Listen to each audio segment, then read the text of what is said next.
ఎక్కడైనా ల్యాండ్ పై ఇన్వెస్ట్ చేయాలని అనుకుంటున్నారా? అయితే ఫ్యూచర్ సిటీలో ఇప్పుడే ల్యాండ్ తీసి పెట్టుకోండి. పూర్తి వివరాలకు మాకు కాల్ చేయండి. నమస్తే రమ్మగారు. నమస్తే జయ. రమ్మగారు, ఇంట్లో ఉన్న వారందరూ సుఖ సంతోషాలతో ఉండాలి, సంపద బాగుండాలి, ఆరోగ్యంగా ఉండాలి. ఇలాంటివన్నీ జరగాలంటే ఇల్లాలు చక్కగా ఉండాలి అనేది మనం ఎప్పుడు చెప్పుకుంటాం. ఇంటిని చూసి ఇల్లాలని చూడాలి, ఇల్లాలని చూసి ఇంటిని చూడాలి, అట్లా చెప్పుకుంటాం కదా. అట్లనే ధన సంపద పెరగాలి, భర్త చేస్తున్నది ఏ పనైనా సరే చక్కగా కలిసి రావాలి. ఇలాంటి ఆలోచన ఉన్నప్పుడు ఆ ఇంట్లో ఉన్న స్త్రీ ఏ విధంగా ఉండాలి? ఈ కాలం వాళ్ళు వింటారా జయ? ఇంకా అంటే అది ఎట్లా అంటే రమ్మగారు, వినేవారి కోసమే మనం మాట్లాడుకుందాం. అంతే అంతే. భర్తల వ్యాపారాలు, ఉద్యోగాలు,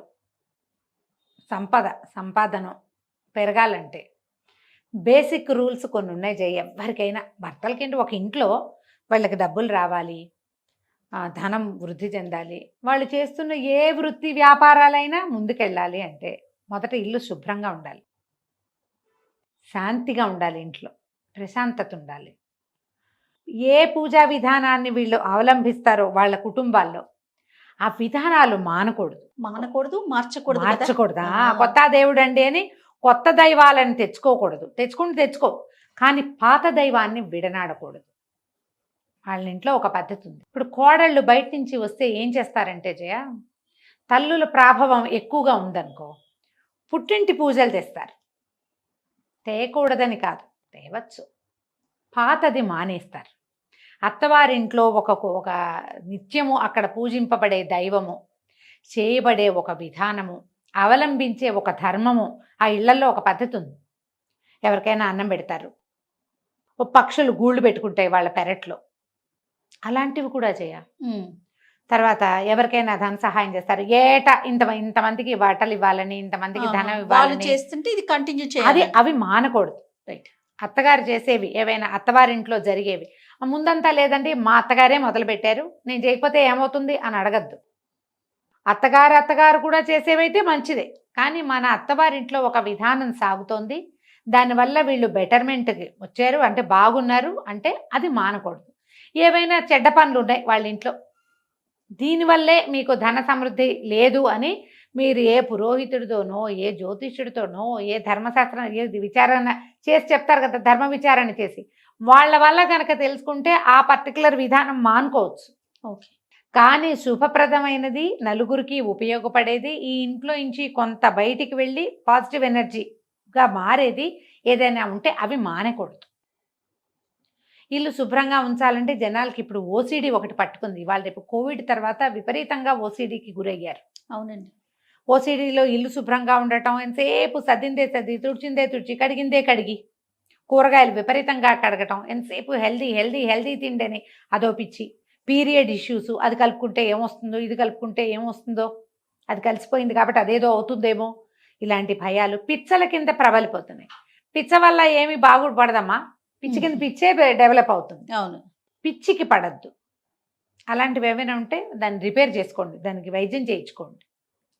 కానీ అక్కడ అంటే చేయబడేటువంటి, అవలంబించబడేటువంటి ధర్మ మార్గాన్ని వదిలిపెట్టద్దు. సాధారణంగా ధన సమృద్ధి అనగానే లక్ష్మీదేవి, ఈశ్వరుడు రెండు విధానాలు ఉండాలి.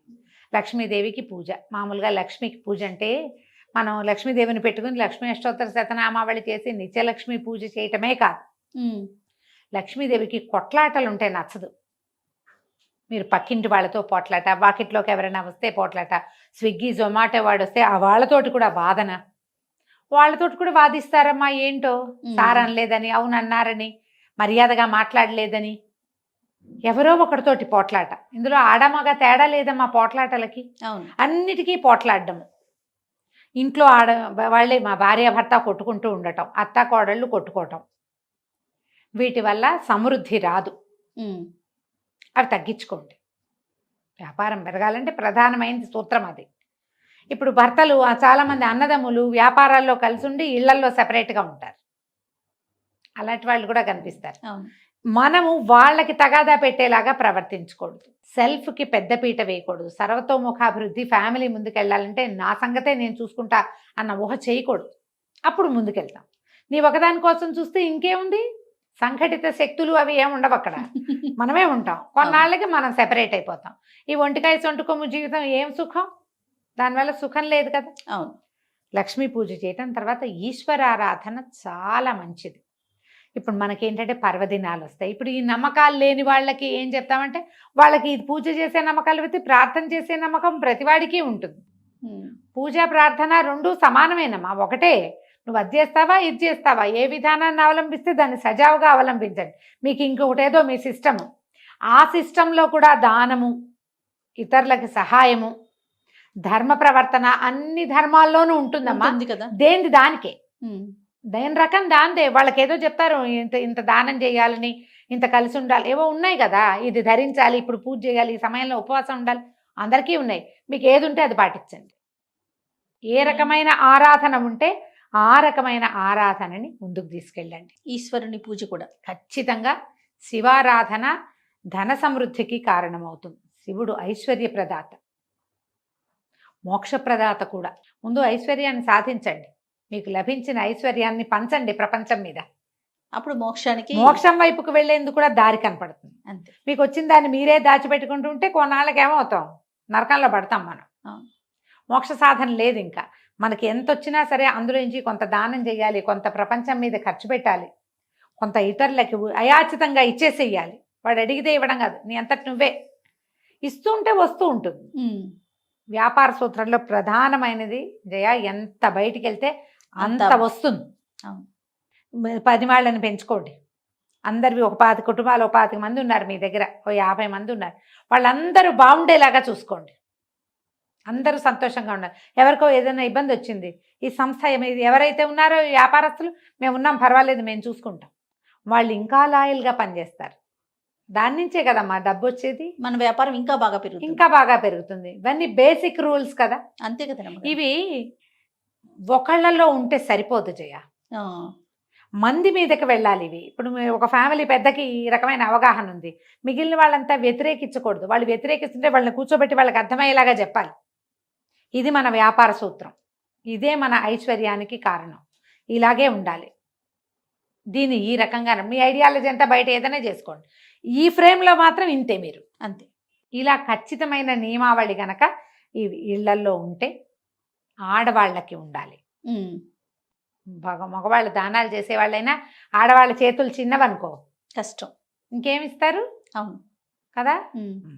పూర్వం అట దీని మీద చిన్న కథ చెప్తా చూడు.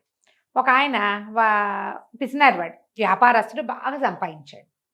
భార్య ఆవిడకి ఏంటంటే ఇలా సంక్రాంతి వచ్చిందంటే దానం చేసేయాలి, 4 బస్తాలు అక్కడ పెట్టించు, నేను దానం చేసుకోవాలనేది. ఆవిడ పెద్ద పెద్ద అరిచేతులు, తీసిందంటే తవ్వెడొస్తాయి. అయిందా. ఆయన ఏం చేశాడు, కుమారుడికి పెళ్లి చేశాడు. 22-21 ఏళ్ళు వచ్చినాయి, పిల్లకి 16 ఏళ్ళ చిట్టి పిల్ల, అందమైన పిల్లని చేసుకున్నాడు. ఆ పిల్ల ఆయనకి తెగ నచ్చింది. దాని బుజ్జి బుజ్జి చేతులు, చిట్టి చేతుల పిల్ల. కొంతమంది ఉంటారుగా.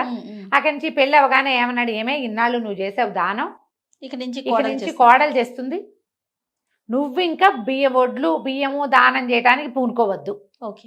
వాళ్ళు నవధాన్యాలు వాకిట్లో పెట్టించాడు. దాన్ని 9 కాదులే, కొన్ని గోధుమలని జొన్నలన్నీ పెట్టించారు. అమ్మ జొన్నలు పెట్టమ్మా అన్న వాళ్ళకి జొన్నలు పెడుతుంది. అత్తగారి పీడికిలతో పెట్టింది అనుకో దోసెడవుతాయి అవి. కోడలు పీడికిలతో పెడితే చిన్నే అవుతాయి, ఎక్కువ ఉండవు. అమ్మాయి చక్కగా దానం చేయమ్మా నువ్వు అని కోడలికి అప్పచెప్పాడు. కోడలికి అప్పచెప్తే కోడలు ఏం చేసేది, 1 పిడికిలు చాలదు, 3 పిడికిళ్ళ దానం దాని పుట్టింట్లో అది నేర్చుకుంది. ఈయన 3వ రోజు సాయంత్రం ఊరి నుంచి తిరిగి వచ్చాడు, చూసుకున్నాడు బస్తాలన్నీ ఖాళీ.